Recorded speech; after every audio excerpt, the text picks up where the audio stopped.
Hello grapplers and welcome to a new video. How the hell do I condition with Zangief? It is easy to explain but not necessarily easy to do. Basically conditioning is repeating a pattern where you expect the result of that set situation. You do something over and over again because it is working and the opponent is now getting used to getting hit by something and reacting in a certain way or not reacting at all. You don't want them to react with Zangief so you can grab them. You have to try a few things. This varies per person, per character, but I'm gonna show you a few ideas so you can start conditioning your opponent, see how you can go from there. You can create your own conditioning. I've been using the DualShock 4 because some people have recommended this one over the DualSense.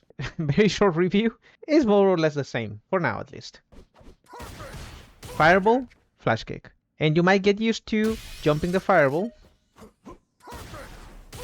and you get flash kicked. And that is a condition. You're being conditioned to jump forwards the fireball, and he knows, so he goes for the flash kick. How do you do it with Zangief? The most common way of starting your condition with Zangief is with Headbutt, because it is +4. It's your only +4 move that doesn't require, or I should say the only plus move without drive rush that reaches those numbers. So most of Zangief conditioning starts with Headbutt. You start your condition by leaving some space to your opponent, so they don't know what's gonna come next. So you don't start doing this immediately, ideally, you just do the headbutt. Why this and not pressing a button? Because if you follow up with a button, they're gonna, or they can dry reversal. So you need to test what kind of thing they're doing before you start conditioning. One headbutt and wait. And now you start an idea. The opponent will block the +4 and they'll see that you're not doing anything. You're just waiting, you're respecting. And at that point, you start doing your health stab. And maybe after the first headbutt, second headbutt, third headbutt, the fourth one, you start doing this. And at that point, the opponent will not know what kind of thing you want to do, because you're creating a pattern after really securing a situation and not doing anything. Another excellent example of conditioning is in the corner with Zangief. You'll see that less Zangief players are doing the dash, or any immediates really. So for example, not a lot of Zangief players are doing this, especially at the highest level, or forward dashing.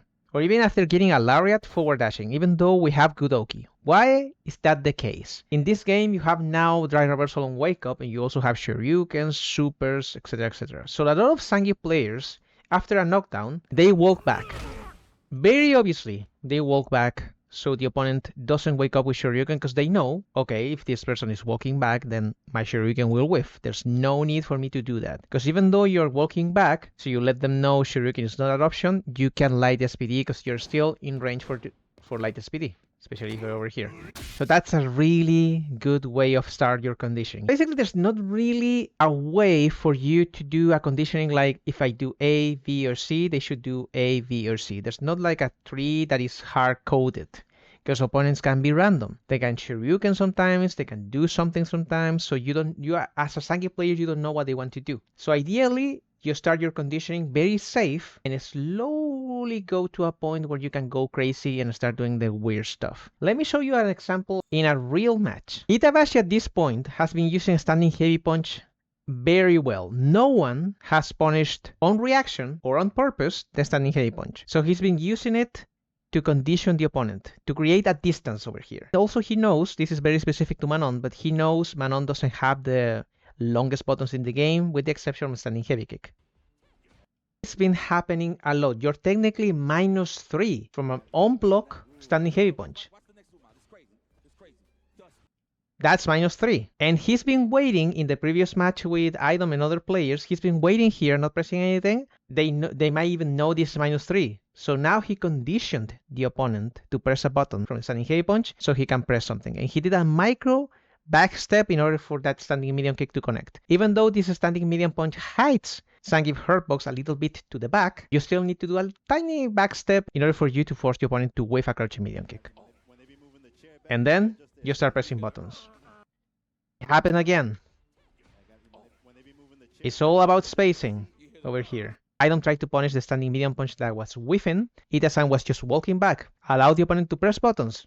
A button, walk back. A button, walk back. And at some point, they're gonna get desperate. You'll see that he only walked forwards. He didn't dash. Headbutt. He wants them to press something. And this is probably the round.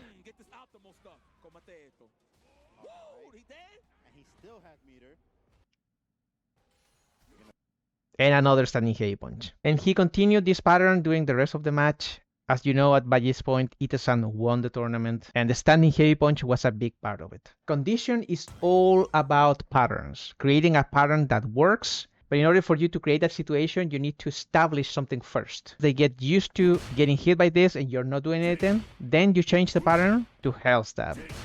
There's not really a right and wrong for this. You can even create your own types of conditioning. For example, you can just use 2 crouching light punches and walk back. They will get used to this, and then you can start doing this. You have to feel the match.